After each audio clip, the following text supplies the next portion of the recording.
humans and welcome back to humanities. I am Purva and आज की video में हम कवर करेंगे chapter number 2 of your class 11th political science, Indian constitution at work.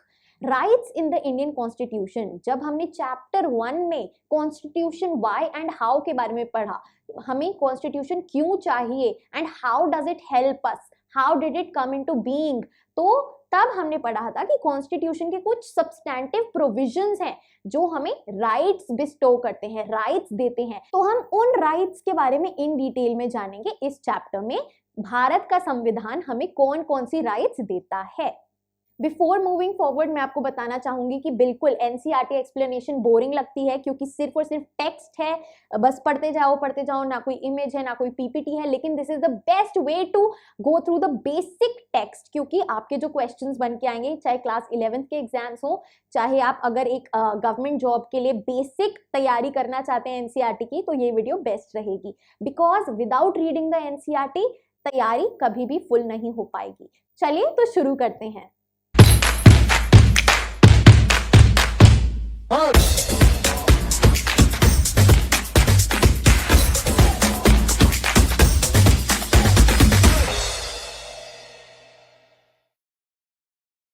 चलिए फिर introduction के साथ शुरू करते हैं। A constitution is not only about the composition of various organs of government, जो हमने पढ़ा, legislature, executive and judiciary, and the relations among them, and आपस में जो इनके रिलेशंस हैं, सिर्फ इस चीज के बारे में नहीं है कॉन्स्टिट्यूशन। कॉन्स्टिट्यूशन और क्या हमें बताता है? As we studied in the last chapter, the constitution is a document that sets limits on the powers of the government. Limit भी लगाता है इस पावर पे and ensures a democratic system in which all persons enjoy certain rights. Democracy basis है हमारे constitution की। Democratic system में who has the power of decision making? The people.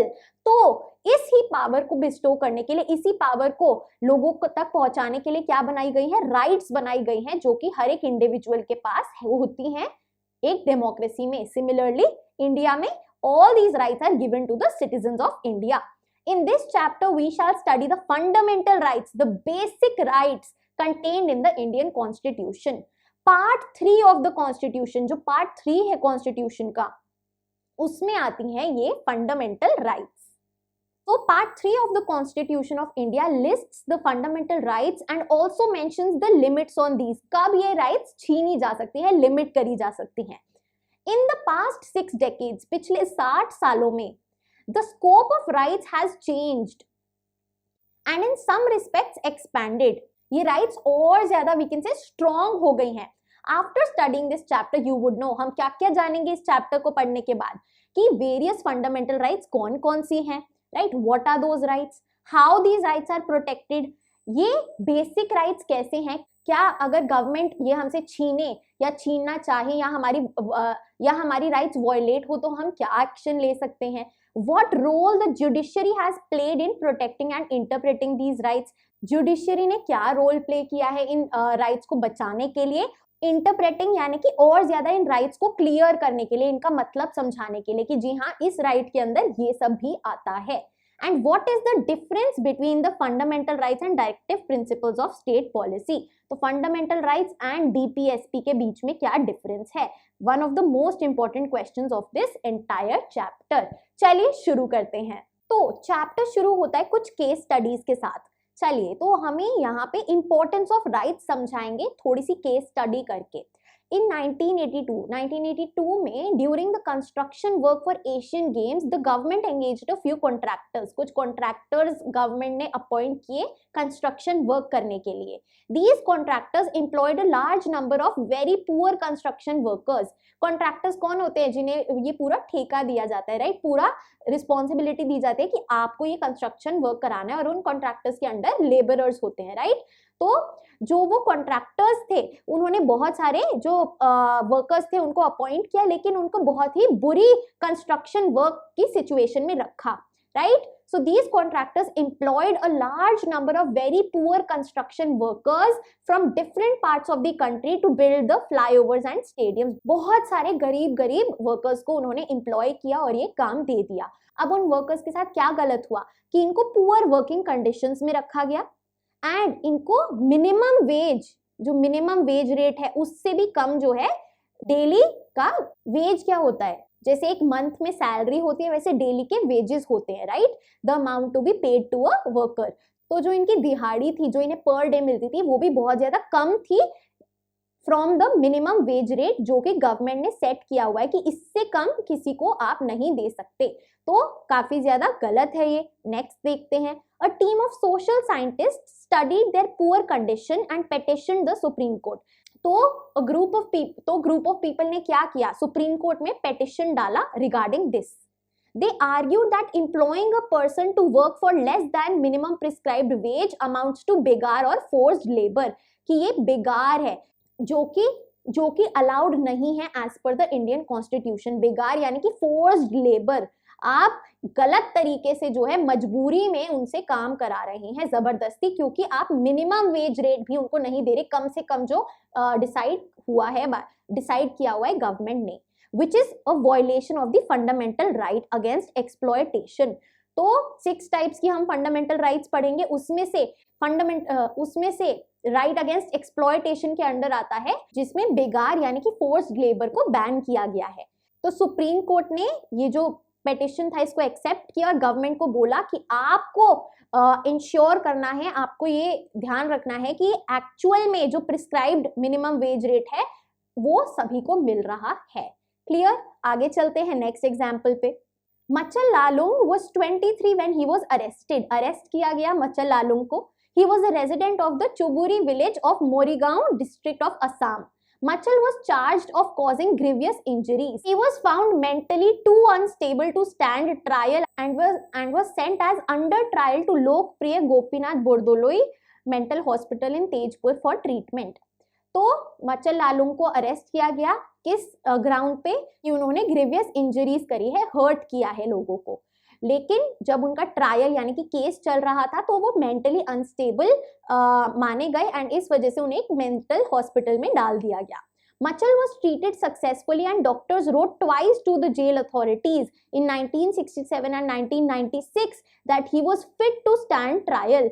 तो क्योंकि उनका केस क्योंकि उनकी सुनवाई तब नहीं हुई because he was mentally unstable, तो बार बार जो हॉस्पिटल है मेंटल हॉस्पिटल वालों ने बोल दिया था कि भाई 1967 में भी कि ही इज नाउ स्टेबल और 1996 में भी that he is now stable and इनका जो केस है वो अब हो सकता है he can fight the case, but no one paid any attention. लेकिन कोई रिस्पॉन्स नहीं आया जेल अथॉरिटीज का। Machal Lalung remained in judicial custody, तो he was not even given the right to fight the case, तो he was unable to even complete that trial, उनको justice नहीं मिली। मचल Lalung was released in July 2005 when he was 77 years old।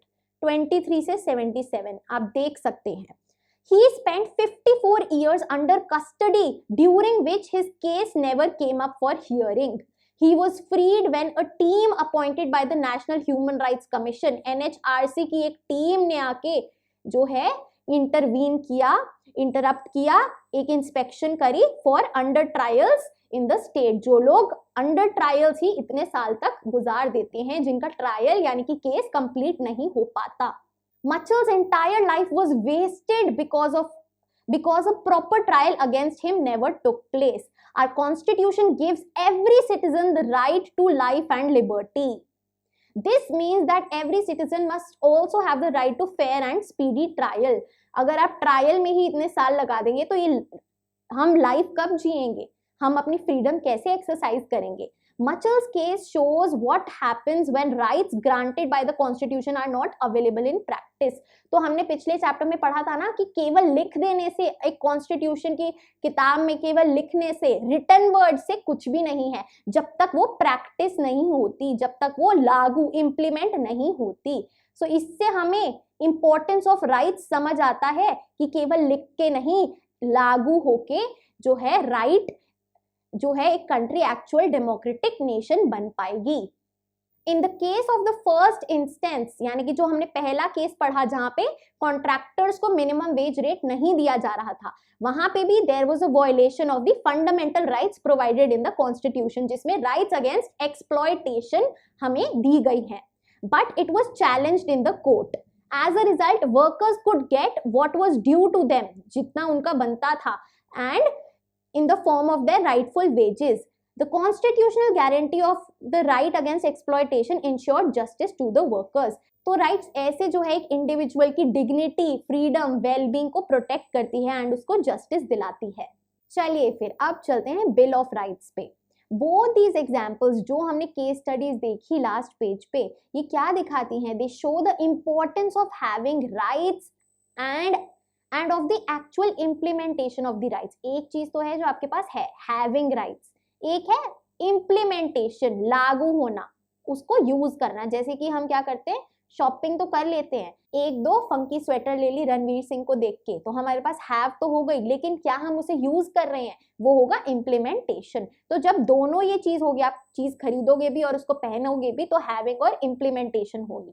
तो इन examples ने हमें बताई कि क्या इंपॉर्टेंस है राइट्स होने की और उन्हें लागू करने की. A democracy must ensure that individuals have certain rights and the government will always recognize these rights. Government उन rights की value करेगी और जब भी citizen की वो right violate होगी तो उसका stand लेगी, उसको support करेगी. Therefore, it is often a practice in most democratic countries to list the rights of citizens in the constitution itself.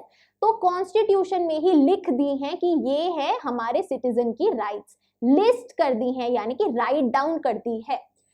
Such a list of rights, ये जो list है जिसमें rights mentioned हैं, right? So such a list of rights mentioned and protected by the constitution is called the Bill of Rights. इसको क्या बोलते हैं, क्या term given है? Bill of Rights. ठीक है, तो जब हम कुछ भी शॉपिंग करते हैं तो बिल में सारी लिस्ट दी होती है ना, आपने ये टॉप खरीदा, ये पैंट खरीदी, राइट, ये बॉटल खरीदी और उसकी प्राइस टैग होती है. सिमिलरली बिल ऑफ राइट्स से हम समझेंगे कि किस चीज की लिस्ट है हमारे पास, कौन कौन सी राइट्स है जो कॉन्स्टिट्यूशन ने हमें दी है और वो हमें प्रोटेक्ट करता है, हमारी इन राइट्स को सेफगार्ड करता है. A bill of rights prohibits government from thus acting against the rights. जो गवर्नमेंट है वो हमारी इन राइट्स को हमसे छीन नहीं सकती और ना ही इनको वॉयलेट कर सकती है, विद्रोह कर सकती है हमारी इन राइट्स का. So a bill of rights prohibits, limits the government from acting against the rights of the individuals and ensures a remedy in case there is violation of rights. और अगर गवर्नमेंट ने बाय चांस वॉयलेट कर भी दी तो क्या होगा, एक remedy दी जाएगी, एक सोल्यूशन दिया जाएगा टू द इंडिविजुअल. जैसे कि हमने देखा कॉन्ट्रैक्टर्स का जो मिनिमम वेज था उससे भी कम उनको पे मिल रहा था, तो सुप्रीम कोर्ट ने बोला कि उनको एक्चुअल पे जितना वो डिजर्व करते उतना दिया जाए. तो this was a remedy. Clear है? In case of violation of their right. Fine, perfect. From whom does the constitution protect the rights of individuals? किससे हम अपनी राइट्स बचा रहे हैं? या तो कोई दूसरा इंसान कर सकता है जैसे कि वो कॉन्ट्रैक्टर कर रहा था, है ना, या फिर कोई प्राइवेट ऑर्गेनाइजेशन कर सकती है जहां पे आप वर्क कर रहे हो, फॉर एग्जांपल जहां पे कोई कंपनी है जहां आप वर्क करते हो, या फिर गवर्नमेंट हो सकती है. So the rights of a person may be threatened by another person. So number 1 any other person, number 2 any private organisation. ठीक है, in such a situation the individual would need the protection of the government. तो इस case में government हमारी right को protect करेगी इन individuals या प्राइवेट ऑर्गेनाइजेशन से. So it is necessary that the government is bound to protect the rights of individuals. On the other hand, अगर भाई गवर्नमेंट ही हमारी ये राइट वायलेट कर रही है तो क्या होगा? On the other hand the organs of the government, legislature, executive, bureaucracy और even judiciary in the course of their functioning may violate the rights of the person, right? तो भी ये जो rights हैं protect की जाएंगी. So bill of rights क्या है? It is a list of rights mentioned and protected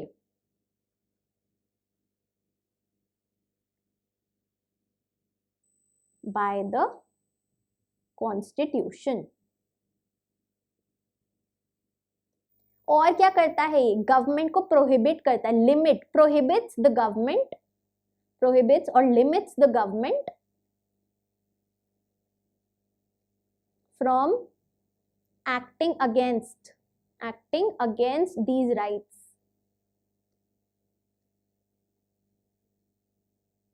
and अगर बाय चांस ये राइट्स उन्होंने वॉयलेट करी तो क्या है? And if violated, if rights are violated then remedy, एक solution दिया जाएगा, remedy shall be available to the citizen, ठीक है।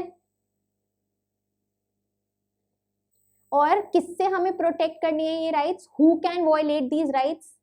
हु कैन वायलेट और threaten these rights?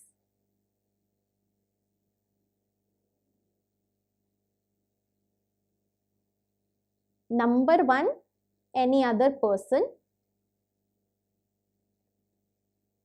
or private organization,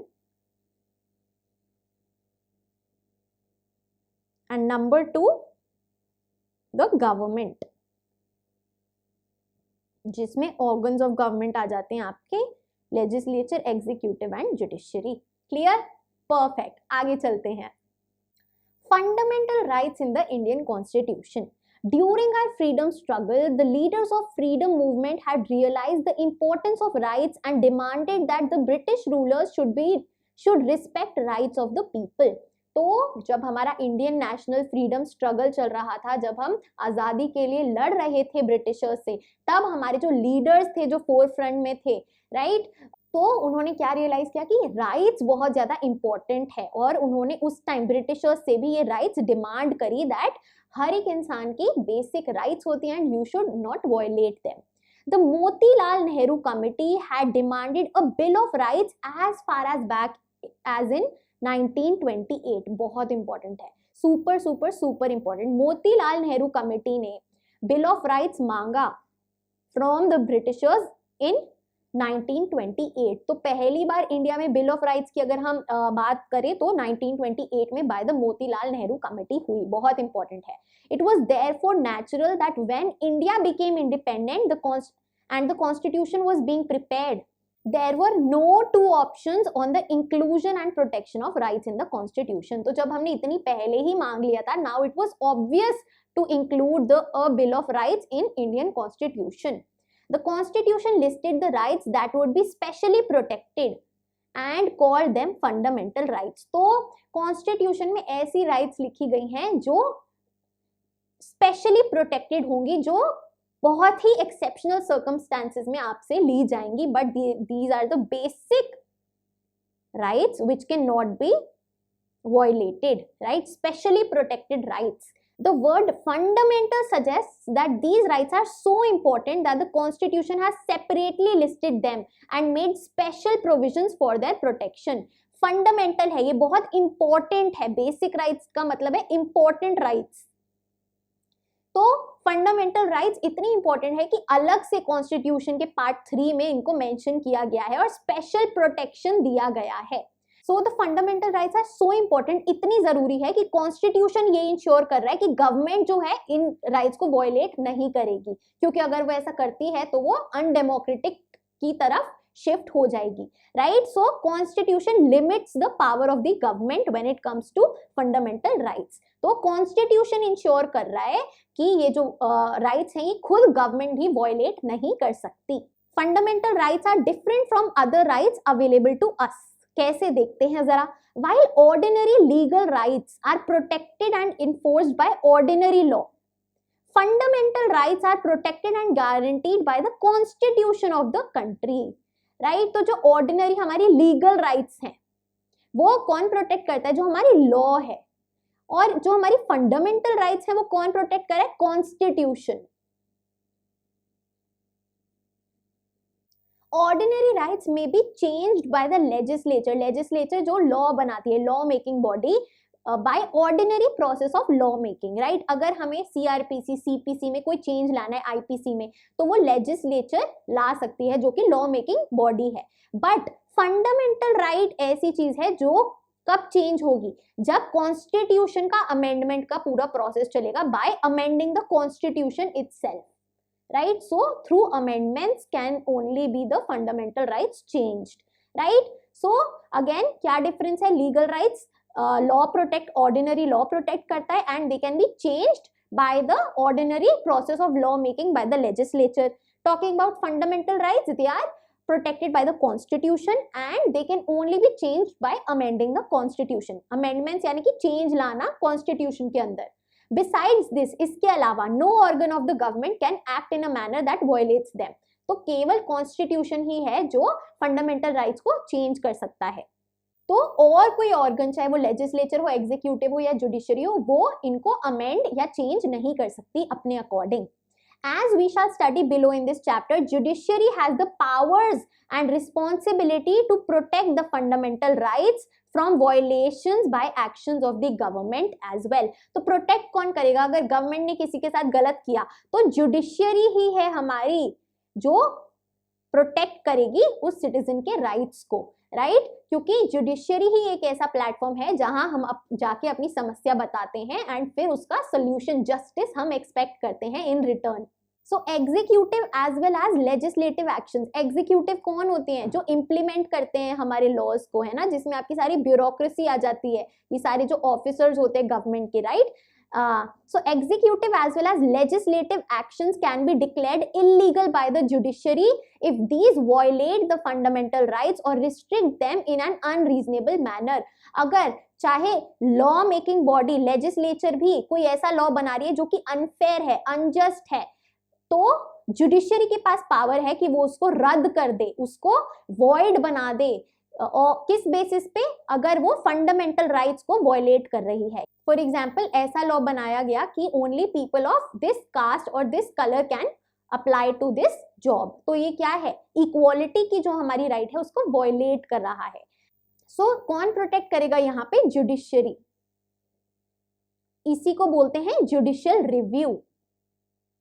जब जुडिशरी एक्सरसाइज करती है और किसी existing we can say provision या फिर लॉ को रिव्यू करके अपना ओपिनियन बताती है उस पे। However, fundamental rights are not absolute or unlimited rights. ये absolute नहीं है, यानी कि they are not always there. कभी कभी in some situations they can be limited, right? तो unlimited और absolute नहीं है। Government can put up reasonable restrictions on the exercise of our fundamental rights. Reasonable restrictions लगा सकते हैं। इसका मतलब क्या है कि अगर हमें फ्रीडम ऑफ स्पीच दी है, इसका मतलब ये नहीं है कि आप स्पीच में कुछ भी हेट स्पीच बोलो, सेडिशन करो, गवर्नमेंट के अगेंस्ट भड़काओ। तो these are the reasonable restrictions that are given on these rights, right? तो आपको इस हद तक अपनी राइट का इस्तेमाल करना है कि किसी दूसरे की राइट इन्फ्रिंज नहीं हो रही है, वॉयलेट नहीं हो रही है आपके एक्शंस के through. So fundamental rights were first demanded by the Motilal Nehru Committee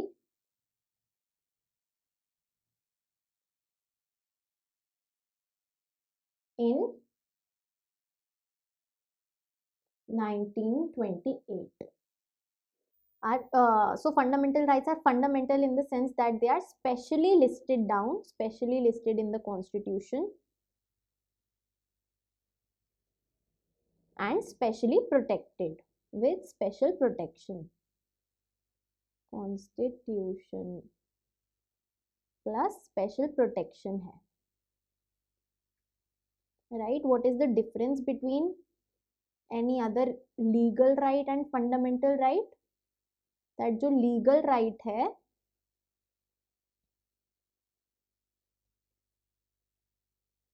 that is made by legislature, है ना?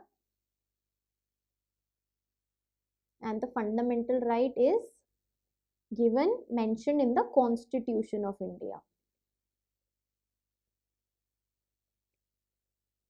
Legal right can be changed by a law, by simple ordinary law making process, by a law, यानी कि ordinary law making process कौन करता है? Legislature. By legislature. And fundamental rights को change करने के लिए amendment in the constitution लाई जाती है, जो कि एक बहुत difficult और lengthy process होता है। Clear? And who protects the fundamental rights in case of violation? अगर government violate कर रही है, judiciary protects. Judiciary protects if violated by government. और पर्सन और any private organisation, judiciary protect करती है, राइट। एंड एक और चीज दैट ये जो फंडामेंटल राइट्स हैं these are not absolute, absolute नहीं है, रीजनेबल रिस्ट्रिक्शंस है, नॉट एब्सोल्यूट और unlimited. Why? Because there are reasonable restrictions, reasonable restrictions. So this was all about your fundamental rights. आगे चलते हैं नेक्स्ट टॉपिक पे। तो यहाँ इससे पहले यहाँ पे bill of rights in south African constitution mentioned है, रीड कर लेना कि साउथ अफ्रीका के कॉन्स्टिट्यूशन में क्या क्या राइट्स गिवन है। क्लियर? चलो अब यहाँ पे सबसे इंपॉर्टेंट है आपका पेज नंबर 31, जिधर हमारी सारी fundamental rights part 3 of the constitution mentioned है। इन्हीं को स्टडी करना है इन डिटेल इस चैप्टर में। एक बार ओवरव्यू ले लेते हैं। चलिए, तो राइट टू इक्वालिटी, सबसे पहले हमें क्या जाने है, which are the 6 headings of fundamental rights? right to equality, right to freedom, ठीक है जी। उसके बाद right against exploitation, then right to freedom of religion, FR लिख सकते हैं यहाँ पे, freedom of religion, then cultural and educational rights, and फिर right to constitutional remedies। तो ये याद करना पड़ेगा, right to equality, ठीक है। सबसे पहले तो यार इक्वालिटी चाहिए, भेदभाव नहीं होना चाहिए, फिर फ्रीडम चाहिए, आजादी चाहिए, एफर याद कर लिया। उसके बाद अगेंस्ट एक्सप्लॉयटेशन, कोई हमारा फायदा ना उठाए अननेसेसरीली, राइट। फिर religion, freedom of religion, FR fundamental rights का शॉर्ट फॉर्म होता है और यहीं पे फ्रीडम ऑफ रिलीजन आ गया। फिर कल्चरल एंड एजुकेशनल राइट्स, और फिर सबसे इंपॉर्टेंट एंड में है ये सबसे important, right to constitutional remedies, remedies यानी कि सोल्यूशन। अगर ये सारी वॉयलेट हुई तो कहां जाओगे, वो इस वाली राइट में बताया हुआ है, कॉन्स्टिट्यूशनल रेमेडीज, ठीक है जी। EFER, equality, freedom, exploitation, freedom of religion, फिर आपका cultural and educational rights, and फिर आपका कॉन्स्टिट्यूशन रेमेडीज। क्लियर? चलिए, तो राइट टू इक्वालिटी आता है आर्टिकल 14 टू आर्टिकल 18 में। आर्टिकल 14 सबसे important, equality before law, law के आगे सब इक्वल हैं, जिसमें आपका इक्वल प्रोटेक्शन ऑफ लॉज आता है। इनका मतलब क्या है अभी हम आगे इन डिटेल में जानेंगे चैप्टर में। फिर आपका जो है आर्टिकल 15 है डिस्क्रिमिनेशन के खिलाफ, right, prohibition of discrimination on the grounds of, अगर आपके रिलीजन के बेसिस पे, रेस के बेसिस पे, कास्ट के बेसिस पे, सेक्स या फिर जेंडर के बेसिस पे, या फिर प्लेस ऑफ बर्थ के बेसिस पे कोई डिस्क्रिमिनेशन करे, भेदभाव करे, जिसमें आपका आ जाता है equal access to shops, hotels, any public property, right. चलिए, उसके बाद आता है equality of opportunity in public employment, आपका आर्टिकल 16। फिर अबॉलिशन ऑफ अनटचेबिलिटी, जो अनटचेबिलिटी का ईविल था वो अबॉलिश किया गया आर्टिकल 17 में। And abolition of titles in article 18, titles यानी कि जो हाई साउंडिंग टाइटल्स थे, फॉर एग्जांपल महाराजा, अधिराजा, राजा, ऐसे हाई साउंडिंग टाइटल्स। चलिए, अब इसके बाद आती है हमारी right to freedom. Right to freedom हमारी आती है आर्टिकल 19 टू 22 में। प्रोटेक्शन ऑफ राइट टू, क्या प्रोटेक्ट कर रहे हैं, freedom of speech and expression, assemble peacefully, form associations and unions, move freely throughout the territory of India, reside and settle in any part of India, practice any profession जो हमारे मन का हो, right? So this is article 19. उसके बाद आता है आपका article 20, protection in respect of conviction for offences. अगर आपको किसी ऑफेंस के लिए कन्विक्ट किया जाता है, यानी कि गिल्टी माना जाता है, तो उसमें भी प्रोटेक्ट किया गया है कि आपको जितनी लॉ में दी गई है उससे ज्यादा सजा नहीं मिलेगी। एंड अगर आपने जिस टाइम वो ऑफेंस कमिट किया, वो एक्ट कमिट किया, वो ऑफेंस नहीं था, तो आपने ऑफेंस कमिट नहीं किया है, प्रोटेक्शन मिलता है। Then article 21 very important, right to life and personal liberty. Then आपका right to education, right, primary education जो है, and protection against arrest and detention in certain cases, जिसमें आपके प्रिवेंटिव डिटेंशन के केसेस आ जाते हैं, यानी कि आपको सस्पिशन में, अभी तक आपने कोई ऑफेंस नहीं किया है लेकिन गवर्नमेंट अथॉरिटीज को लग रहा है कि आप करने वाले हो, तो पहले ही जो है आपको डिटेन कर लिया जाता है, तो उसको लेके प्रोटेक्शन यहाँ पे गिवन है। अब चलते हैं राइट अगेंस्ट एक्सप्लॉयटेशन पे, article 23 and article 24। Prohibition of traffic in human beings and forced labour, ये है वो बिगाड़ जो हमने पहली सिचुएशन में पढ़ा, फोर्स्ड लेबर, जो कि राइट अगेंस्ट एक्सप्लॉयटेशन में आता है, किसी का आप अननेसेसरीली फायदा उठा रहे हैं। सो प्रोहिबिशन ऑफ ह्यूमन ट्रैफिकिंग, जो इलीगली ह्यूमंस का ट्रैफिकिंग की जाती है, सेल किया जाता है उनको, right. And prohibition of employment of children in hazardous jobs, तो एक सर्टेन एज से नीचे नीचे जो बच्चे हैं उनको आप हजार्डस हार्मफुल जॉब्स में एम्प्लॉय नहीं कर सकते, वो इसमें आता है। अब चलते हैं right to freedom of religion पे, जिसमें आपका freedom of conscience and free profession practice and propagation of religion आता है। आर्टिकल 25 में आप अपनी मर्जी का रिलीजन प्रैक्टिस कर सकते हैं, उसको प्रोफेस कर सकते हैं, यानी कि और ज्यादा उसके लिए अवेयरनेस क्रिएट कर सकते हैं और प्रोपोगेट कर सकते हैं, स्प्रेड कर सकते हैं। Freedom to manage religious affair, article 26। Then article 27, freedom to pay taxes for promotion of any particular religion. And Article 28, freedom to attend religious instruction or worship in certain educational institutions। तो ये पूरा religion से related है। फिर आता है cultural and educational rights, जिसमें आपका Article 29 में protection of language, culture of minorities, and Article 30, right of minorities to establish educational institutions। फिर चलते हैं मोस्ट इंपॉर्टेंट आर्टिकल 32 पे, राइट टू कॉन्स्टिट्यूशनल रेमेडीज, जिसमें राइट टू मूव, आपके पास ये हक है कि आप कोर्ट में जा सकते हैं, right to move the courts to issue directions, orders, writs for enforcement of rights, ताकि आपकी जो राइट्स हैं वो लागू हो सके, इसके लिए आप you can move to the court if it is violated. Clear? चलिए अब चलते हैं राइट टू इक्वालिटी को इन डिटेल पढ़ने के लिए। Consider the following two situations, हमें दो सिचुएशंस दी गई हैं, these are imaginary situations, real life based नहीं है, but similar things do happen and can happen. Do you think they involve violation of fundamental rights? तो पहली सिचुएशन है, स्वदेश Kumar is visiting his village, वो अपने गांव जा रहा है, he is accompanied by one of his friends. They decided to have a cup of tea at the village roadside hotel, dhaba होता है जैसे, वहां पे चाय पीने का सोचते हैं। The shopkeeper knew स्वदेश Kumar but asked the name of his friend to know his caste. उसके दोस्त का नाम पूछते हैं ताकि वो उनकी कास्ट पहचान सके। After this, the shopkeeper served tea to Swadesh Kumar in a nice mug, while his friend was given tea in an earthen cup because he was a Dalit. तो is this a form of untouchability? ये जो act था यहाँ पे, जी हाँ, तो इससे कौन सी राइट वायलेट हुई है? Right to equality. Clear? Number 2 situation देखिए, an order is served to 4 news readers of a television challenge that they would no longer read the news on screen. They are all women. The reason given is that they are above the age of 45. 2 male news readers above the same age are not barred from presenting the news. तो gender based discrimination हो रहा है यहाँ पे। Again, this is violating the right to equality. चलिए, so these are examples of clear discrimination, साफ साफ भेदभाव किया जा रहा है। In one instance, the discrimination is based on caste, and in the other it is based on gender. Do you think this is justified? क्या ये सही है, क्या ये fair है? जी नहीं, right?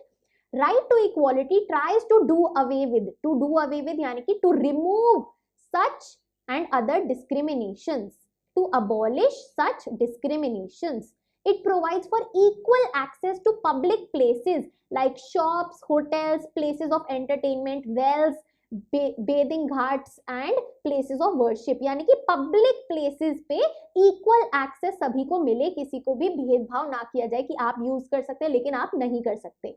There cannot be any discrimination in the access on the grounds यानी कि reasons only of religion, race, caste, sex और place of birth।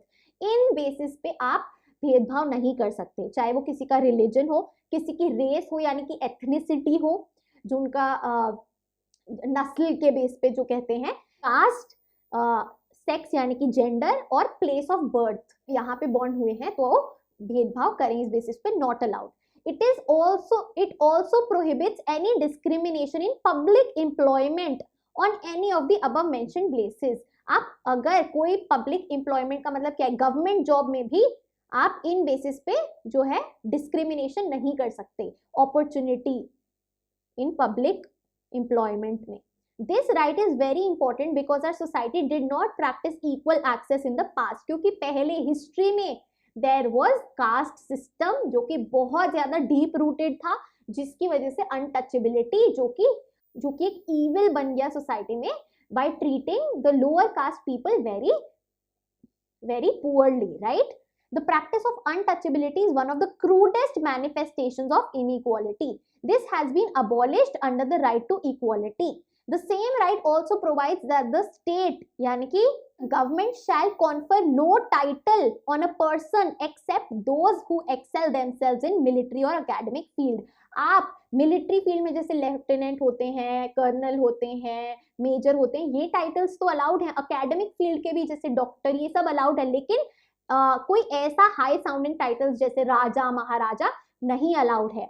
Thus, right to equality strives to make India a true democracy by ensuring a sense of equality of dignity and status among all citizens. तो right to equality के under basically ये जो सारी हमने rights यहाँ पे पढ़ी, इनको एक्सप्लेन किया गया है. अगर क्वेश्चन उठ के आता है, आपको इनको ब्रीफली एक्सप्लेन कर देना है. बुक की स्टार्टिंग में आप प्रियम्बल पढ़ेंगे तो देखेंगे इक्वालिटी को दो तरीके से डिस्क्राइब किया गया है. Equality of status and equality of opportunity. Equality of status यानी कि everyone will be treated equally irrespective of any of the grounds जो भी हमने मेंशन किए. एंड अपॉर्चुनिटी यानी कि सबको इक्वल अपॉर्चुनिटी मिलेगी, इक्वल चांस मिलेगी. Equality of opportunity means that all sections of society enjoy equal opportunities. But in a society where there are various kinds of social inequalities, what does equal opportunity mean?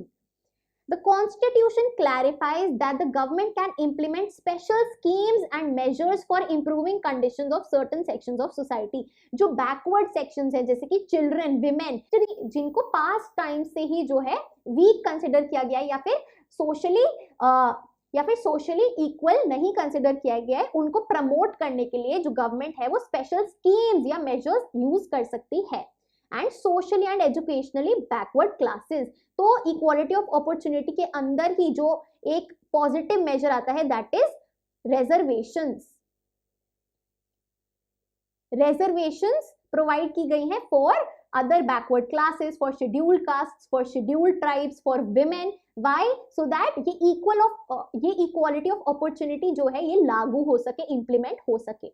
You may have heard about reservations in jobs and in admissions. तो हम शुरू में ऐसा सोचते हैं कि यार equality है तो reservation क्यों दे रहे हैं? इसीलिए दे रहे हैं क्योंकि एक सेक्शन इधर है सोसाइटी में और एक इधर है. तो इक्वालिटी अगर लानी है तो इनको हमें पुश करना पड़ेगा पॉजिटिव मेजर्स लेके, ताकि ये जो इक्वालिटी ऑफ अपॉर्चुनिटी है ये आ सके. राइट?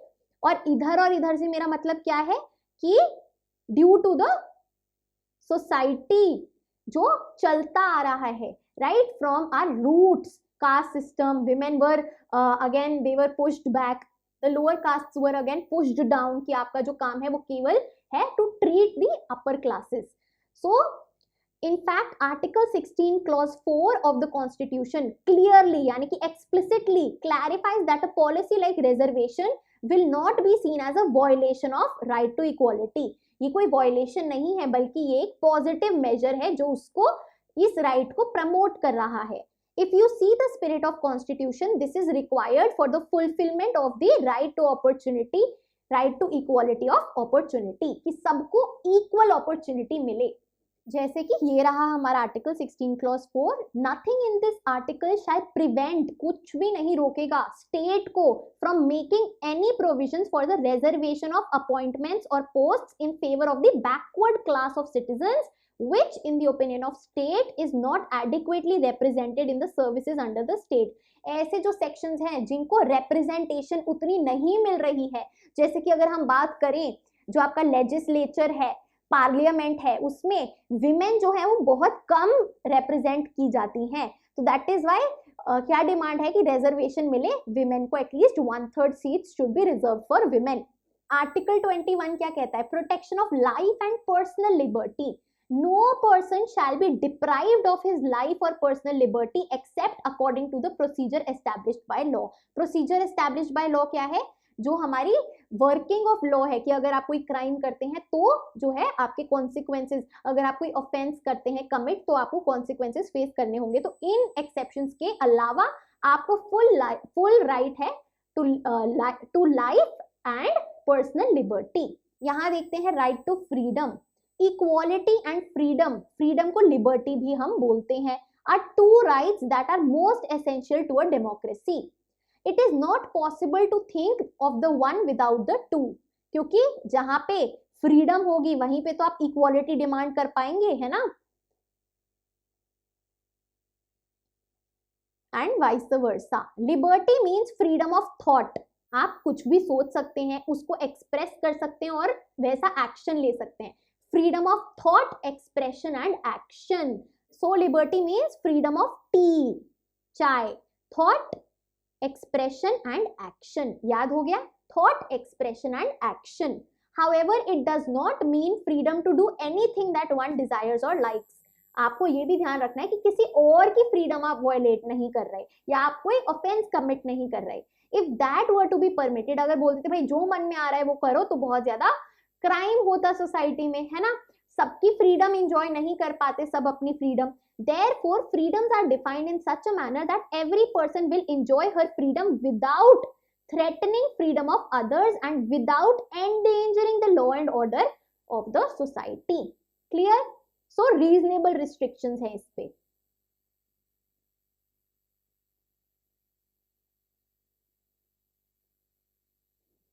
अब चलते हैं right to life and personal liberty पे, which is your article 21. The foremost right among rights to freedom is the right to life and personal liberty. सबसे important जो right to freedom के अंडर आती है। No citizen can be denied, किसी को भी मना नहीं कर सकते आप उनकी life that you are not allowed to live, except by procedure as laid down under the law, except by the procedure established by law. Similarly, no one can be denied his her personal liberty, उनकी जो personal freedom है, उनके जो decision making power है, right? That means no one can be arrested without being told the grounds for such an arrest. आपको बिना ये बताए कि आपको अरेस्ट क्यों किया जा रहा है, कोई अरेस्ट नहीं कर सकता। This is your personal liberty. If arrested, the person has the right to defend himself by a lawyer of his own choice. Also, it is mandatory for the police to take the person to the nearest magistrate within 24 hours. The magistrate who is not part of the police will decide whether the arrest is justified or not. क्या वो सही basis पे, सही grounds पे arrest की गई है या नहीं। तो ये क्या है, पर्सनल लिबर्टी को प्रोटेक्ट करने के लिए प्रोसीजर ऑफ लॉ एस्टैब्लिश किया गया है। This right is not just confined to a guarantee against taking away of an individuals life but has wider application. और क्या आता है इस राइट में, various judgments of supreme court have expanded the scope of this right. जैसे कि supreme court ने क्या बोला है, this right includes right to live with human dignity, basic human rights, जो रिस्पेक्ट है वो आपको मिलनी चाहिए, free from exploitation. The court has held that right to shelter and livelihood is also included in the right to life because no person can live without the basic means of living. That is basic means of living, that is the means of livelihood. So basic जो means है एक livelihood पाने के लिए, एक बहुत ही basic survival के लिए, वो भी स्टेट को एक इंडिविजुअल को प्रोवाइड करना चाहिए। अब चलते हैं आगे प्रिवेंटिव डिटेंशन पे। Ordinarily, a person would be arrested after he or she has committed some offense. जैसे मैंने बताया, अगर आपने कोई offense किया है, कोई crime किया है, तो आपको आप अरेस्ट होंगे। लेकिन कुछ केसेस में अभी आपने कोई ऑफेंस किया नहीं है, लेकिन एंटिसिपेशन है, लग रहा है कि आप कर सकते हैं, तो पहले ही अरेस्ट कर लिया जाए, उसको बोलते हैं प्रिवेंटिव डिटेंशन। प्रिवेंट करने से, टू कमिट एन ऑफेंस, आपको डिटेंशन दे दिया, अरेस्ट कर लिया है। So, however, there are exceptions to this. Sometimes a person can be arrested simply out of an apprehension that he is likely to commit an offense, वो करने वाला है, that he or she is likely to engage in an unlawful activity and imprisoned for some time without following the above mentioned procedure. This is known as preventive detention. So, what is the meaning of preventive detention? Important for your class 11th exams. It means that if the government feels that a person can be a threat to law and order or to the peace and security of the nation, it can detain or arrest that person. कि भाई ये law and order खराब करेगा या फिर ये security of nation को जो है खत्म कर रहा है, कोई civil war करने वाला है, तो उसको arrest कर लेते हैं, detain कर लेते हैं पहले ही। This preventive detention can be extended only for 3 months. Upper limit क्या है कि this cannot be done more than 3 months. ठीक है। After 3 months such a case is brought before an advisory board for review. एक board या फिर bench of persons के आगे इसको लाया जाता है कि क्या किया जाए। So they give their advice whether it should be continued or the person should be freed. On the face of it, यानी कि prima facie, in the first instance only, देखते ही preventive detention looks like an effective tool in the hands of the government to deal with anti social elements और subversives. तो पहली नजर में देखते ही हमें पता चल रहा है कि गवर्नमेंट के पास ये एक इफेक्टिव टूल है अगर कुछ भी गलत होने वाला है उसको रोकने के लिए, है ना। But this provision has often been misused by the government, लेकिन अगर हम नेगेटिव साइड देखें तो ये बहुत जल्दी मिसयूज भी हो सकता है। आप क्या ही बोलेंगे कि ये करने वाला था, या आप कुछ भी फ्रॉडुलेंटली या विदाउट एनी रीजन अरेस्ट कर रहे हैं, so this can be also misused by the government. Many people think that there must be greater safeguards in this law so that it may not be misused against people for reasons other than which are really justified. In fact, there is a clear tension between right to life and personal liberty and the provision for preventive detention, क्योंकि ये right to life and personal liberty को kind of violate करता है। अगर reason unreasonable है ना, justifiable नहीं है, फालतू का कोई रीजन दे दिया और प्रिवेंटिव डिटेंशन करी जा रही है, तो we can say that the right to life and personal liberty has been violated. तो ये मिसयूज भी हो सकता है in the hands of the government. Other freedoms, बहुत सारी और भी फ्रीडम्स हैं। You can see that under the right to freedom there are some rights as well. These rights however are not absolute. Absolute नहीं है ये, इन पे reasonable restriction होते हैं। Each of this is subjected to restrictions imposed by the government. जैसे कि freedom of speech and expression, तो भाई इसमें आपको पब्लिक ऑर्डर मेंटेन करना है, पीस एंड मोरालिटी मेंटेन करनी है। ये नहीं आप कुछ भी बकवास बोल रहे हैं या कुछ भी बहुत ही बुरा बोल रहे हैं जिससे पब्लिक ऑर्डर या लॉ एंड ऑर्डर जो है वो डिस्टर्ब हो रहा है। फ्रीडम टू असेंबल यानी कि एक साथ इकट्ठा होना, ये भी जो है पीसफुली होना चाहिए एंड विदाउट एनी आर्म्स होना चाहिए। द गवर्नमेंट में इम्पोज रिस्ट्रिक्शंस, इसमें भी रिस्ट्रिक्शंस होता है कि इस एरिया में विदाउट परमिशन 5 से ज्यादा लोग जो हैं इकट्ठा नहीं हो सकते और उसको अनलॉफुल माना जाता है। तो this is also subjective to reason, अलग अलग जगह पे जो है much powers can be easily misused by the administration.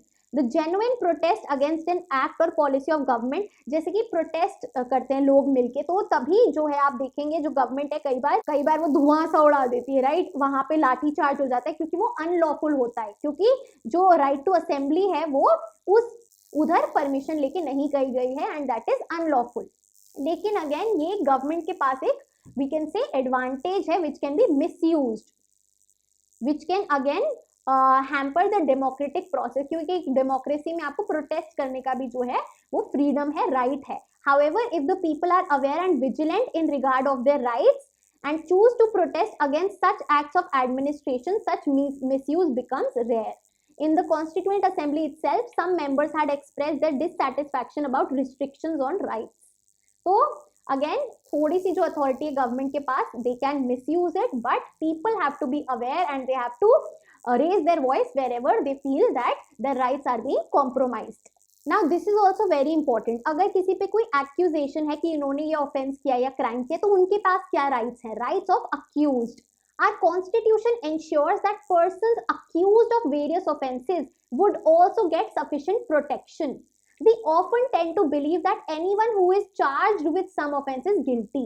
अगर भाई हमने सुना है कि यार इस पे जो है रेप के चार्जेस हैं, तो हम सोच लेते हैं इसने तो ही इज गिल्टी, उसने किया है ये काम, लेकिन हमारे लॉ में ऐसा नहीं माना जाता। However, no one is guilty unless the court has found the person guilty of an offense.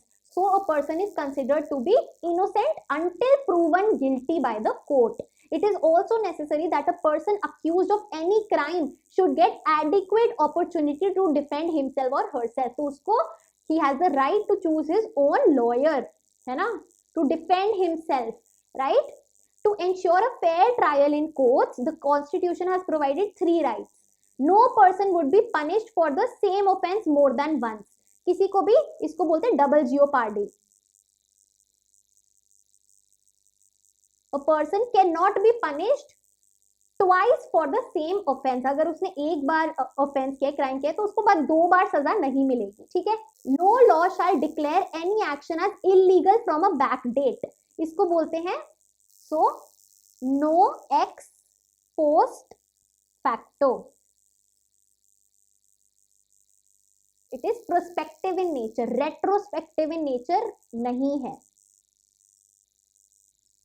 यानी कि पहले अभी लॉ नहीं है। फॉर एग्जाम्पल आज कोई लॉ नहीं है, कल ये जो मैं पढ़ा रही हूँ इस पे लॉ निकल गया कि ये इलीगल है, तो पहले मैं कर चुकी हूँ तब ये इलीगल नहीं था, तो मैंने कोई ऑफेंस नहीं किया है। क्लियर? चलिए, no person shall be asked to give evidence against himself और हरसेल्फ, यानी कि सेल्फ इंक्रिमिनेशन नहीं कर सकते। You can not give an evidence against yourself. This is your article 20, protection in respect of conviction of offences. ठीक है, article 20, this is article 20 clause 1, clause 2 and clause 3। अब चलते हैं राइट अगेंस्ट एक्सप्लॉयटेशन पे। In our country, there are millions of people who are underprivileged and deprived. They may be subjected to exploitation by their fellow human beings. One such form of exploitation in our country has been begar or forced labor without payment. जितना उनका हक है payment का वो ना देना, this is begar या फिर forced labor. Another closely related form of exploitation is human trafficking, जिसमें buying and selling of human beings आता है and using them as slaves. ये दो चीजें हैं जो राइट अगेंस्ट एक्सप्लॉयटेशन के अंडर आती हैं। Both of these are prohibited under the Indian constitution. Forced labour was imposed by landlords, money lenders and other wealthy persons in the past. Some forms of bonded labor still continues in the country, especially in brick kiln work, जहाँ पे bricks बनाते हैं ना जो factories में। It has now been declared a crime and it is punishable. Right और क्या है, द कॉन्स्टिट्यूशन ऑल्सो फॉरबिड्स यानी कि prohibits employment of children below the age of 14 years in dangerous और hazardous jobs like factories and mines. तो children below the age of 14 years are prohibited to work in hazardous jobs. With child labor being made illegal and right to education becoming a fundamental right for children, this right against exploitation has become more meaningful. आगे चलते हैं right to freedom of religion पे। तो हमारे constitution के according सबके पास right है to follow their own religion, जो भी उनकी चॉइस है उस हिसाब से रिलीजन फॉलो करना। This freedom is considered as a hallmark of democracy, क्योंकि ये क्या प्रमोट कर रहा है, secularism, equality of all religions in the eyes of the state. Historically, there were rulers and emperors in different parts of the world who did not allow residents of their countries to enjoy the right to freedom of religion. Persons following a religion different from that of the ruler were either persecuted, मार दिए जाते थे, या फिर forced to convert, उनको बोला जाता था कि आप हमारे religion में convert करो। Therefore, democracy has always incorporated यानी कि included the freedom to follow the religion of one's choice as one of its basic principles. तो ये बहुत ही ज्यादा बेसिक ह्यूमन राइट नेसेसरी जो है हमारे, सो ये बहुत ही ज्यादा एक हॉलमार्क है, पहचान है डेमोक्रेसी की, to follow one's own religion. Freedom of faith and worship. In India everyone is free to choose a religion and practice that religion. आप चूज भी कर सकते हैं, फॉलो भी कर सकते हैं और प्रैक्टिस भी कर सकते हैं। Freedom of religion also includes the freedom of conscience. इसका मतलब क्या है, this means that a person may choose any religion और may choose not to follow any religion. तो आपकी मर्जी है, आप आस्तिक है, नास्तिक है, whatever you believe in any particular religion और you do not believe in any religion at all, this is your choice. So this is the freedom of conscience या फिर conscience, right. Freedom of religion includes the freedom to profess यानी कि to profess, practice, follow and propagate any religion, propagate, spread. Freedom of religion is subject to certain limitations. इसमें कुछ limitations हैं. The government can impose restrictions on practice of freedom of religion in order to protect public order, morality and health. Public order, morality और health को protect, save करने के लिए कुछ limitations लगाई जा सकती हैं. This means that the freedom of religion is not an unlimited right. ये कोई absolute right नहीं है, not absolute, ठीक है. The government can interfere in religious matters for rooting out certain social evils. अगर कुछ गलत है, जैसे कि सती प्रथा, right? It was a part of the Hindu religion जो कि बहुत पहले होती थी, लेकिन उसको abolish कर दिया गया, right? For example, in the past, the government has taken steps banning the practices like sati, bigamy or human sacrifice, right? Bigamy क्या होता है, 2 शादियां करना, एंड ह्यूमन सैक्रिफाइस जो रिचुअल्स होते हैं जिसमें बलिदान कर रहे हैं, ये सब बैन किया गया है। such restrictions cannot be opposed in the name of interference in right to freedom of religion. तो जहां पे reasonable cause लग रहा है interference का, government interfere करेगी. The limitations on the right to freedom of religion always produce tensions between followers of various religions and government. क्योंकि उन जो अगर गवर्नमेंट कोई लिमिट लगा रही है तो जो उस रिलीजन को फॉलो कर रहे हैं, जो वो लोग हैं, वो हर्ट हो जाते हैं, या फिर उन्हें लगता है कि गवर्नमेंट अननेसेसरीली इंटरफेयर कर रही है उनके अफेयर्स में. Where the government seeks to restrict some activities of any religious group, people of that religion feel that this is interference in their religion and government का कोई रोल नहीं है बोलने का. Freedom of religion becomes a matter of political controversy for yet another reason. तो कई बार freedom of religion जो है एक कंट्रोवर्सी भी बनता है, और जिसकी वजह से कम्युनल टेंशंस भी, यानी कि रिलीजियस बेसिस के पे टेंशंस भी स्प्रेड होती है कंट्री में. The Constitution has guaranteed the right to propagate one's religion. This includes persuading people, लोगों को मनाना या फिर persuade करना कि मेरा रिलीजन जो है वो बेहतर है, and जिससे जो वो लोग हैं वो कन्वर्ट हो जाए. However, some people resent, यानी कि are not in favor of conversions on the ground that these are based on intimidation or inducement, कि आप किसी को बेसिकली मैनिपुलेट कर रहे हो, इंटिमिडेट कर रहे हो, आप किसी को उस पर प्रेशर क्रिएट कर रहे हो कि वो कन्वर्ट हो जाए आपके रिलीजन में. तो इसकी वजह से काफी ज्यादा पॉलिटिकल कंट्रोवर्सी भी होती है. The constitution does not allow forcible conversion, की जबरदस्ती कोई कन्वर्ट करे. It only gives us the right to spread information about our religion and attract others to it, but not force them. Equality of all religions यानी कि secularism. Partition के बाद पाकिस्तान ने बोल दिया था that we are a Muslim country, लेकिन India chose to be secular country. चाहे हिंदू है, मुस्लिम है, सिख है, क्रिश्चियन है, पारसी है, सब जो है they will be the citizen of India if they're a part of India. And उस टाइम भी 12% जो मुस्लिम पॉपुलेशन थी इंडिया में थी after partition. Being a country which is home to several religions, जहाँ पे बहुत सारे अलग अलग रिलीजन्स हैं इंडिया में, it is necessary that the government must extend equal treatment to different religions. सबको इक्वली ट्रीट किया जाए as mentioned in our article 14. Negatively, it means that government will not favor any particular religion. जो government है वो किसी भी एक religion का फेवर नहीं करेगी.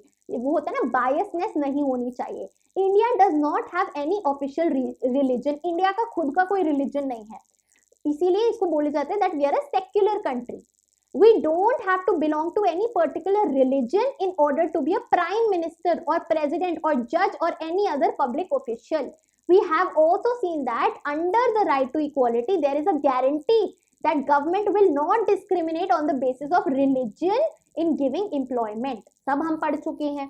The institutions run by the state, यानी कि by the government, will not preach, यानी कि जो गवर्नमेंट है वो खुद कोई रिलीजन का आके वी कैन से उसको सपोर्ट नहीं करेगी या उसको स्प्रेड नहीं करेगी और give religious education, nor will they favour persons of any religion. The objective of these provisions is to sustain and nurture the principle of secularism. ये इसलिए बनाया गया है ताकि सेक्युलरिज्म, जो इक्वालिटी ऑफ ऑल रिलीजन्स है विदाउट एनी बायसनेस और discrimination, वो बना रहे. अब चलते हैं कल्चरल एंड एजुकेशनल राइट्स पे. When we talk of the Indian society, the image of diversity comes before our minds. क्योंकि इंडिया एक बहुत बड़ी कंट्री है और बहुत ज़्यादा डाइवर्स पीपल साथ में रहते हैं, जो अलग लैंग्वेज बोलते हैं, अलग कल्चर फॉलो करते हैं, अलग रिलीजन के हैं, अलग रीजन के हैं. India is not made up of a monolithic society, यानी कि same kind of people. We are a society that has vast diversity, जहाँ पे अलग अलग तरीके के लोग हैं. In such a society that is full of diversity, there would be social sections which are small in numbers compared to some other groups. तो कुछ ऐसे sections हैं जो minority हैं, जो एक for example we can say बहुत लोग हैं जो same religion के हैं, but बहुत कम लोग हैं जो same religion के हैं, वो minority है, यानी कि small in numbers हैं as compared to the others. If a group is in minority, will it have to adopt the culture of majority? क्या उसे majority में घुसना होगा? जी नहीं. Our constitution believes that diversity is our strength. Therefore, one of the fundamental rights is the right to the minorities to maintain their culture. कि अगर आप एक minority community से हैं तो आप अपना जो culture है उसको maintain करें. You don't have to be influenced by the majority community. This minority status is not dependent only on religion. ये language, linguistic यानी कि language बोली पे भी हो सकता है, culture पे भी हो सकता है, जो आपका culture है जो आप follow कर रहे हो, these are also included in this provision. तो religion पे भी based हो सकता है जो minority है, culture पे भी हो सकता है और language पे भी हो सकता है.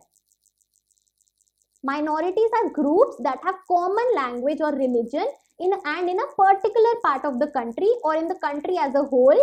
They are outnumbered, यानी कि वो कम है और बाकी लोग ज्यादा हैं. They are outnumbered by some other social section. They are we can say overpowered by some other section. Such communities have a culture, language and script of their own and have the right to conserve and develop these. तो इसमें अगर हम बात करें तो minority communities में जो tribal people हैं वो आते हैं, उनको इंडिजिनस पीपल भी बोलते हैं, इंडिया में शेड्यूल्ड ट्राइब्स बोलते हैं. ऑल माइनॉरिटीज रिलीजियस और linguistic can set up their own educational institutions. वो अपने खुद के एजुकेशनल इंस्टीट्यूशन सेटअप कर सकते हैं, स्कूल सेटअप कर सकते हैं, कॉलेजेस सेटअप कर सकते हैं. By doing so they can preserve and develop their own culture. The government will not while granting aid, the government will not discriminate against any educational institution on the basis that it is under the management of minority community. Government सबको equally help करेगा, equally aid देगा, equally पैसे देगा जब आप government institutions बनवाते हैं तब. So there will be no discrimination. अब आगे चलते हैं और the most important right which is the right to constitutional remedies. Constitution ने हमें कुछ ऐसी रेमेडीज दी हैं जो कि हम यूज कर सकते हैं to protect our fundamental rights. One would agree that a constitution contains a very impressive list of fundamental rights. जो हमारा बिल ऑफ राइट्स है वो बहुत अच्छा है, जो हमने अभी पढ़ा. But merely writing down a list of rights, केवल लिखना इन राइट्स को तो काफी नहीं है. It is not enough. There has to be a way through which they could be realized in practice and defended against any attack on these rights. लिख तो दी है राइट्स, लेकिन कैसे हम इन राइट्स को प्रोटेक्ट कर सकते हैं, सेफ गार्ड कर सकते हैं और लागू कर सकते हैं, वो सबसे इंपॉर्टेंट है और वो राइट टू कॉन्स्टिट्यूशनल रेमेडीज हमें देती है. Right to constitutional remedies is the means through which this is to be achieved. ये जो गोल है हमारा कि केवल जो फंडामेंटल राइट्स है वो लिखित में ना हो, प्रैक्टिस भी हो, लागू भी हो और उन्हें हम प्रोटेक्ट भी कर सके, तो वो किसके थ्रू होती है? वो होती है हमारी कॉन्स्टिट्यूशनल रेमेडीज के through. This is a means, ये एक जरिया है इस गोल को अचीव करने का. ठीक है. Dr. B.R. Ambedkar considered the right to constitutional remedies as the heart and soul of the Indian Constitution. Very important and ये बहुत ज़्यादा important आपका आंसर भी बनता है. Which right is considered as the heart and soul of the Constitution? So the answer will be right to constitutional remedies. ठीक है जी, डॉक्टर बी आर अम्बेडकर ने उसे इस को बोला था this is the heart and soul of Indian constitution. It is so because, ऐसा क्यों है? क्योंकि ये हर एक सिटीजन को राइट देती है हाई कोर्ट और सुप्रीम कोर्ट में अप्रोच करने का, जाने का, ताकि जो वो अपनी फंडामेंटल राइट्स हैं उनको रिस्टोर कर सके, प्रोटेक्ट कर सके अगर उनकी वायलेशन हुई है, अगर वो वायलेट हुई है तो हाई कोर्ट और सुप्रीम कोर्ट जाके आप अपनी राइट्स को जो है लागू करवा सकते हैं. The Supreme Court and the High Courts can issue orders and give directions to the government for enforcement of rights. जैसा हमने देखा पहला जो इंस्टेंस था जिसमें जो कंस्ट्रक्टर है ना, जो कंस्ट्रक्टर है उसने सबको जो मिनिमम वेज रेट था वो दिया, राइट, जब पेटिशन गया था सुप्रीम कोर्ट में. तो सिमिलरली यहाँ पे आर्टिकल 226 में हाई कोर्ट और आर्टिकल 32 आपकी जो राइट है इधर सुप्रीम कोर्ट में आप अप्रोच कर सकते हैं एंड अपनी जो राइट्स हैं उनको लागू एनफोर्स करा सकते हैं, राइट. सो यहाँ पे जो कोर्ट है, जो जुडिशरी है, वो गवर्नमेंट को ऑर्डर देती है कि इनकी ये जो राइट है इसको फुलफिल किया जाए. अब कुछ स्पेशल ऑर्डर्स है, यानी कि अलग अलग तरीके के रिट्स हैं, ऑर्डर्स है जो कोर्ट इशू कर सकता है. क्या क्या है ये देखिए. सबसे पहला हेबियस कॉर्पस. ये पांचों बहुत इंपॉर्टेंट है और आपको याद करने पड़ेंगे. हेबियस कॉर्पस एक ऐसा ऑर्डर है, a writ of habeas corpus, order of habeas corpus means that the court orders the arrested person should be presented before it.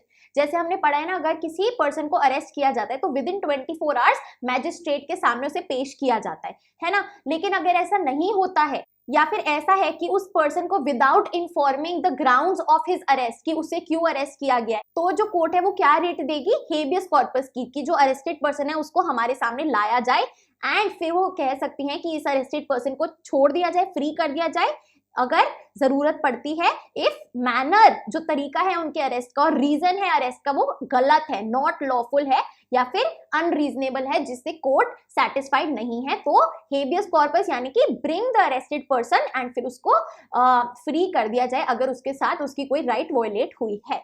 समझ में आई। सेकेंड जो रिट है वो है मैंडेमस की।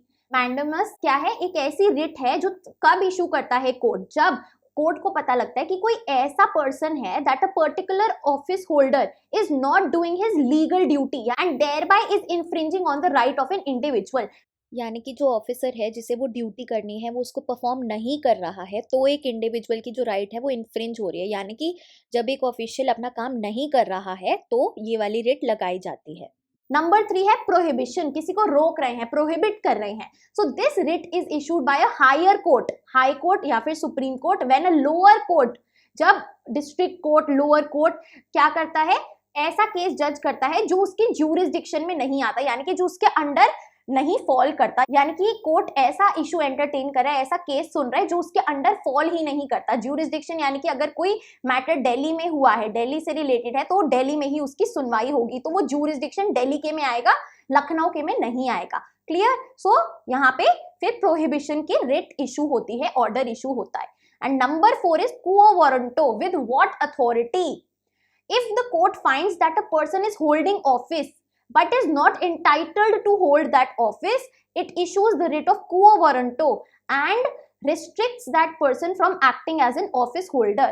अगर कोर्ट को ये पता लगता है कि फॉर एग्जाम्पल कोई प्राइम मिनिस्टर है, कोई वाइस प्रेसिडेंट है, राइट, तो होल्ड कर रहा है वो ऑफिस, लेकिन फिर पता चलता है कि ये ही और she is not entitled to hold that office. जैसे क्या हुआ था जब 1975 में इमरजेंसी लगी थी, उससे पहले इंदिरा गांधी जी का जो इलेक्शन था वो वॉइड, वो गलत माना गया था एंड उनको बोल दिया था that she is not the lawful prime minister, तो क्वो वारंटो, विद व्हाट अथॉरिटी, यही वाली रिट इशू हुई थी। फिर फिफ्थ रिट है सर्शियोरारी।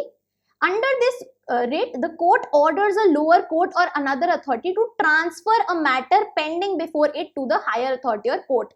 तो सर्शियोरारी में क्या कर रहा है, जो कोर्ट है वो क्या बोल रही है कि आपके पास ये जो मैटर पेंडिंग है ये आप हायर कोर्ट, हाई कोर्ट में भेज दो या फिर किसी और ज्यूरिसडिक्शन के कोर्ट में भेज दो। सो ये पावर होती है कोर्ट के पास। So these are the 5 writs, clear है, विच फॉल अंडर आर्टिकल 32।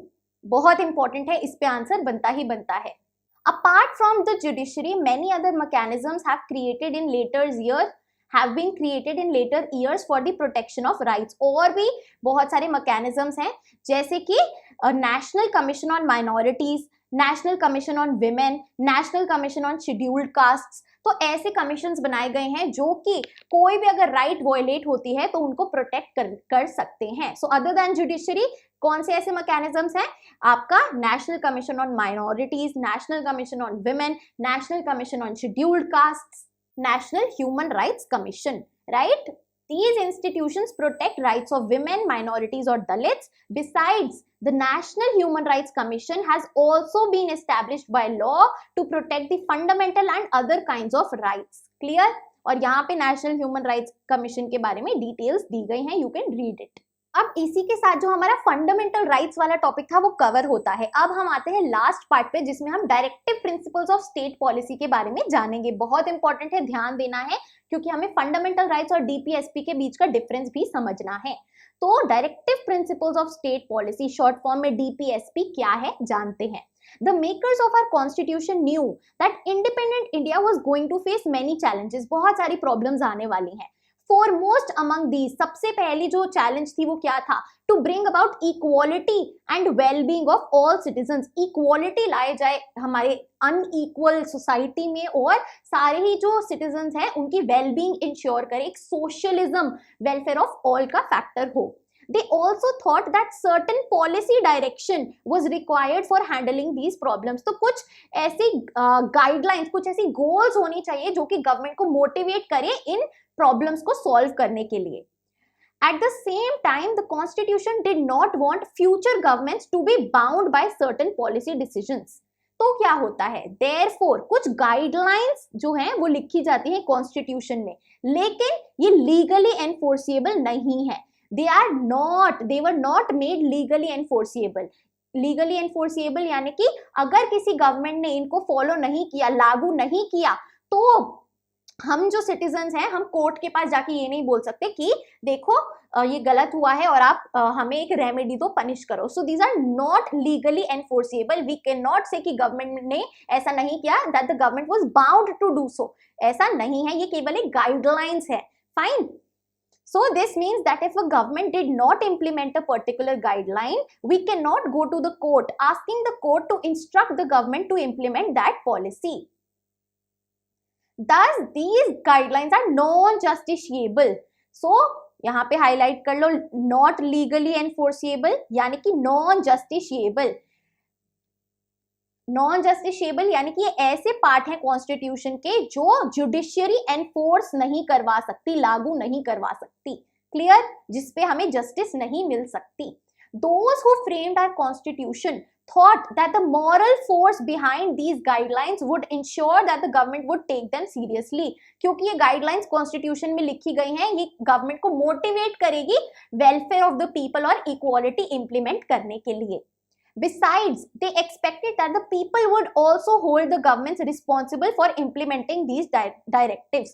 एक सपोर्टिव वे में गवर्नमेंट भी इसको बहुत अच्छी स्पिरिट में लेगी और अपना काम करेगी टू अचीव दीज गोल्स, और सिटीजन्स भी गवर्नमेंट को मोटिवेट करेंगे कि ये हमारे गोल्स हैं और आपको इसे अचीव करना है। सो अ सेपरेट लिस्ट, अलग से एक लिस्ट बनाई पॉलिसी गाइडलाइंस की कि जो स्टेट है, जो गवर्नमेंट है, उसे क्या क्या करना चाहिए to achieve equality and wellbeing of all citizens. ये जो हमने यहाँ पे चैलेंजेस और गोल्स लिखे ना, इसको अचीव करने के लिए। So a separate list of policy guidelines is included in the constitution and this list of guidelines is called the directive principles of state policy. Very important, बहुत ज्यादा इंपॉर्टेंट है। So a separate list of policy guidelines is included in the constitution and this list of guidelines is known as directive principles of state policy और DPSP are not legally enforceable यानी कि they are non justiciable। Clear? आगे चलते हैं। अब DPSP में आता क्या है? What do the directive principles contain? The chapter on directive principles list mainly three things। Mainly तीन चीजें हैं। Goals and objectives that we as a society should adopt. Goals हैं ये फाइनल प्रोडक्ट जो हम चाहते हैं, जो एस्पिरेशंस ऑफ पीपल हैं, इच्छाएं हैं लोगों की। Certain rights that individuals should enjoy apart from fundamental rights. तो इसमें कुछ राइट्स भी आती हैं फंडामेंटल राइट्स के अलावा जो लोगों के पास होनी चाहिए। And certain policies that the government should adopt. ठीक है, तो क्या क्या आता है डीपीएसपी में? Goals, extra additional rights and policies that should be adopted by the government। ठीक है, GRP, ग्रिप से याद कर लेंगे, ग्रिप। ठीक है, goals, rights and policies। Fine, चलिए। You may get some idea of the vision of the makers of our constitution by looking at some of the DPSP। अब हम पढ़ेंगे कि DPSP की लिस्ट में आखिरकार आता क्या है, तो ही हम इसे अच्छे से समझ पाएंगे। The governments from time to time tried to give effect to some DPSP directive principles of state policy। तो गवर्नमेंट टाइम टू टाइम, कुछ समय के बाद लागू करती है और कोशिश करती है कि directive principles of state policy को वो अचीव कर सके।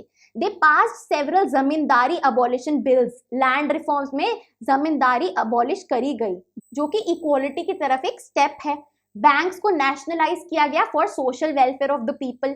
Enacted numerous factory laws for the well-being of the society, fixed minimum wages ताकि एक minimum livelihood मिल सके लोगों को। Cottage and small industries were promoted and provisions for reservation of the upliftment of scheduled castes and scheduled tribes were made। So these are the efforts, ये क्या है? These are the efforts and actions taken by the government, efforts and actions taken by the government to enforce DPSP। तो अगर question बना what are the steps taken by government to enforce the directive principles of state policy, आज तक क्या है, तो आप बता सकते हैं भाई जमींदारी अबॉलिश करी, बैंक्स नेशनलाइज कराए, फैक्ट्री लॉज निकाले, मिनिमम वेज रेट सेट किया, कॉटेज एंड स्मॉल इंडस्ट्रीज को प्रमोट किया, रिजर्वेशन कराई for the scheduled caste and scheduled tribes. और क्या क्या स्टेप्स हैं to give effect to the directive principles? Right to education include करी, formation of panchayati raj systems किया, यानी कि लोकल गवर्नमेंट फॉलो करा, ठीक है। Formation of panchayati raj institutions all over the country, partial right to work under employment guarantee programme and the mid day meal scheme. तो ये कुछ एफर्ट्स हैं, इनके आप पॉइंट्स बना लेंगे क्योंकि पूछा जा सकता है व्हाट आर दी स्टेप्स और efforts taken by the government to enforce DPSP. Clear है, सीधा सीधा पॉइंटर्स लिखेंगे, कुछ भी नहीं करना है, बहुत इजी है। फाइन, चलिए यहाँ पे हमें एक और टॉपिक नजर आ रहा है, फंडामेंटल ड्यूटीज। तो देखो तीन चीजें हैं, एक है फंडामेंटल राइट्स, एक है डीपीएसपी और एक है फंडामेंटल ड्यूटीज।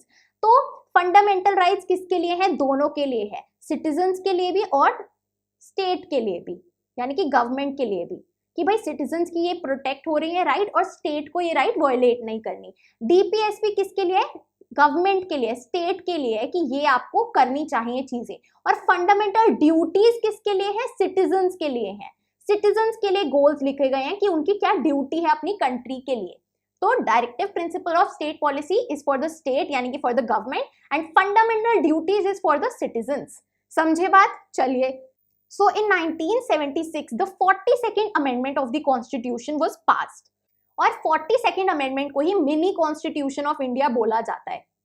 ऐसा क्यों बोला जाता है? क्योंकि इसमें काफी सारी न्यू चीजें ऐड ऑन हुई थी और यहीं पे फंडामेंटल ड्यूटीज की लिस्ट ऐड ऑन हुई थी। In all 10 duties were enumerated, 10 duties लाई गई थी। However, the Constitution does not say anything about enforcing these duties. ये भी नॉन जस्टिशिएबल है, यानी कि similar to directive principles of state policy, लेकिन ये सिटीजन्स के लिए है। As citizens, we must abide by the Constitution, defend our country, promote harmony among all citizens and protect the environment. ऐसी ड्यूटीज हमारे सिटीजन्स के लिए बताई गई हैं जो हमें फॉलो करनी चाहिए।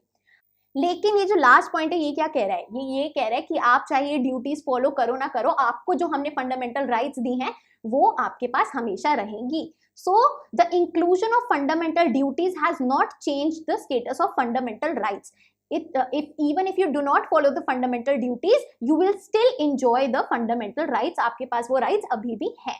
क्लियर? चलिए आप चलते हैं फंडामेंटल राइट्स और directive principles of state policy के रिलेशनशिप में, इन दोनों को साथ में पढ़ते हैं।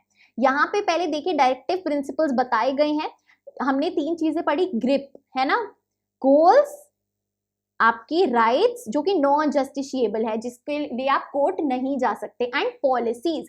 तो देखिए क्या क्या गिवन है directive principles of state policy में। गोल्स में क्या गोल है हमारा कि एक वेलफेयर ऑफ द पीपल होना चाहिए, social economic and political justice होनी चाहिए, फेयर होना चाहिए हमारी social aspect, economic aspect, political aspect में, ठीक है। Raising the standard of living, जो स्टैंडर्ड ऑफ लिविंग है उसको बढ़ाएं, गरीबी को हटाएं। इक्विटेबल डिस्ट्रीब्यूशन ऑफ रिसोर्सेज, यानी कि इक्विटेबल का मतलब होता है हर जगह इक्वल अमाउंट ऑफ रिसोर्सेज हो, यानी कि इक्वली डिस्ट्रीब्यूटेड हो, चाहे वो मनी है चाहे वो एजुकेशन है, हर चीज जो रिसोर्सेज हैं वो इक्विटेबली डिस्ट्रीब्यूटेड हो, equally.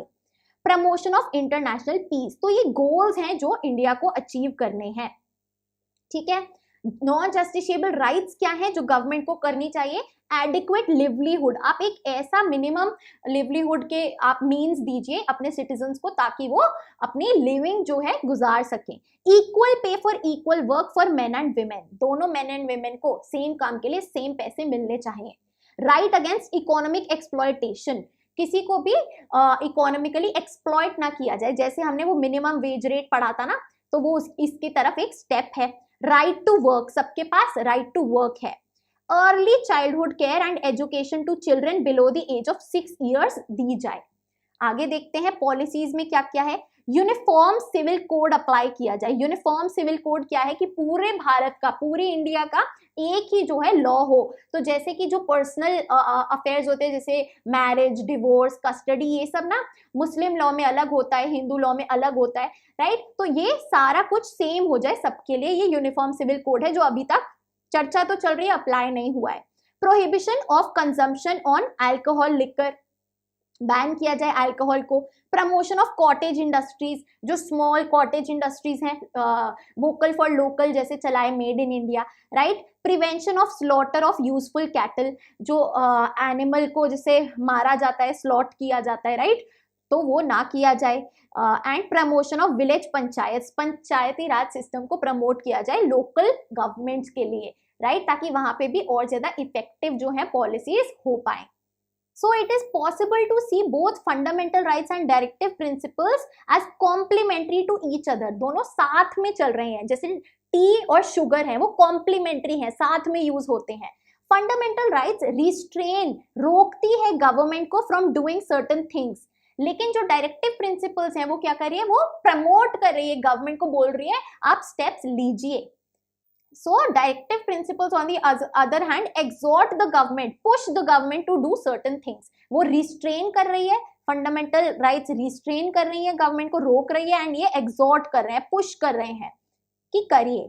Fundamental rights mainly protect the rights of individuals, while directive principles ensure the well-being of entire society. तो fundamental rights क्या करती हैं, protect करती हैं individual की rights को, protect rights of individual, और डायरेक्टिव प्रिंसिपल्स क्या करते हैं, वेलबींग ऑफ सोसाइटी हो उसको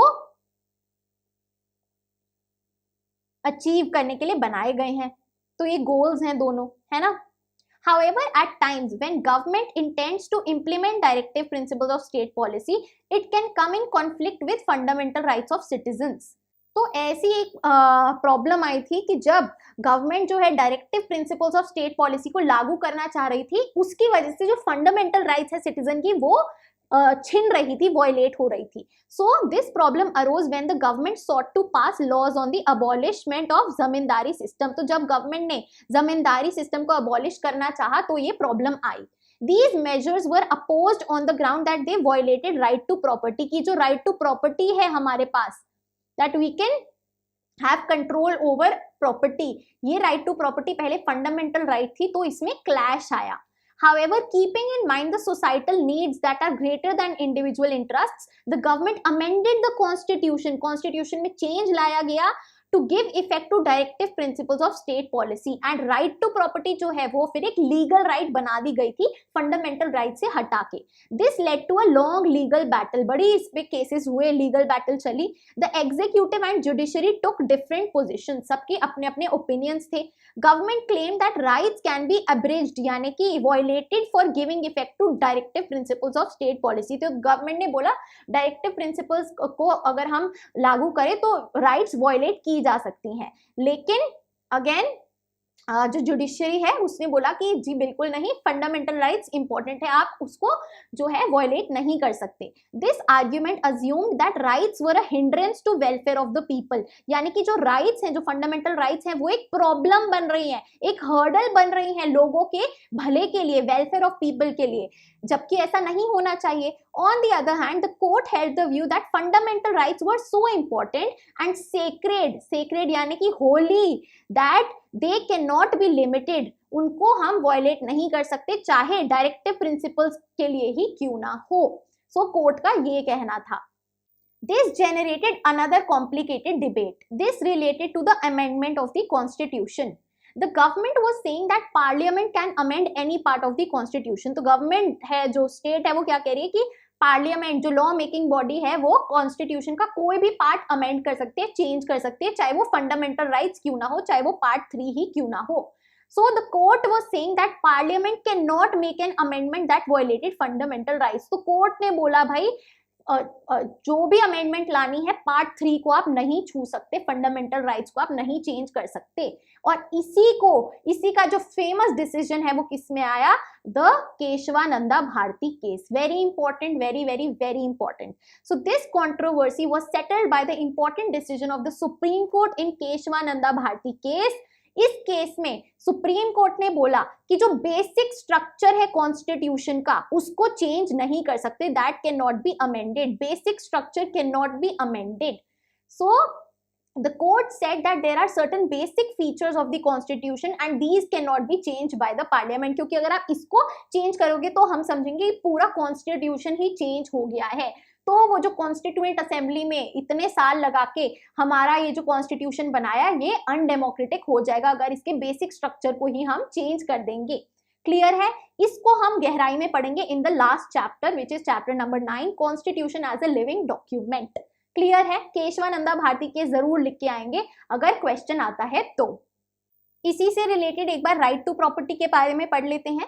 Behind the controversy about the relationship between rights and directive principles, there was one important reason. In constitutional originally, there was a fundamental right to acquire, possess and maintain property. यानी कि citizens के पास right थी कि वो property को acquire खरीद सकते हैं, possess रख सकते हैं और maintain कर सकते हैं. But the constitution made it clear that property could be taken away by the government for public welfare. लेकिन ये भी लिखा था कि public welfare के लिए आपकी जो property है वो छीनी जा सकती है, राइट? जैसे आज के दिन भी आप देखते हैं अगर एयरपोर्ट बन रहा है पास में तो जो प्रॉपर्टी है वो ले लेते हैं और कॉम्पनसेट कर देते हैं. Since 1950, government made many laws that limited this right to property. तो 1950 से laws बनाने लगी गवर्नमेंट जो ये right to property है उसको violate या limit कर रहे थे. This right was at the center of long debate over relationship between rights and directive principles जिसकी हमने बात करी. Finally 1973 में सुप्रीम कोर्ट ने डिसीजन दिया कि right to property was not a part of the basic structure. ये जो हमने केशवानंदा भारती में बेसिक स्ट्रक्चर पढ़ा उसमें राइट टू प्रॉपर्टी नहीं आती है और ये जो है ये चेंज हो सकते, अमेंड की जा सकती है. And therefore parliament had the power to abridge यानी कि चेंज यानी कि amend this right by an amendment. Constitutional amendment लाके ये change करी जा सकती है. So in 1978 the 44th amendment of the constitution removed the right to property from the list of fundamental rights and converted it into a simple legal right under article 300A. तो 1978 में 44th amendment के तहत जो fundamental right थी right to property की वो एक legal right में बदल दी गई अंडर आर्टिकल 300A. ठीक है जी, क्लियर? सो ये डिबेट यहाँ पे खत्म हुई. इसी के साथ जो हमारा पूरा चैप्टर है वो कवर होता है. We have completed each and everything. थोड़े से बॉक्सेस हैं वो केवल आप रीड करेंगे तो एनफ रहेगा. तो आई होप आपको जो पूरा चैप्टर है वो समझ में आया. एंड अगर आया तो प्लीज वीडियो को लाइक जरूर करना, चैनल को सब्सक्राइब जरूर करना क्योंकि यार बहुत ज्यादा एफर्ट लगता है. इतना तो आप कर ही सकते हो, फ्री में ही है. एंड अपने दोस्तों के साथ शेयर जरूर करना. You are at humanities. Happy learning. I will see you in the next video.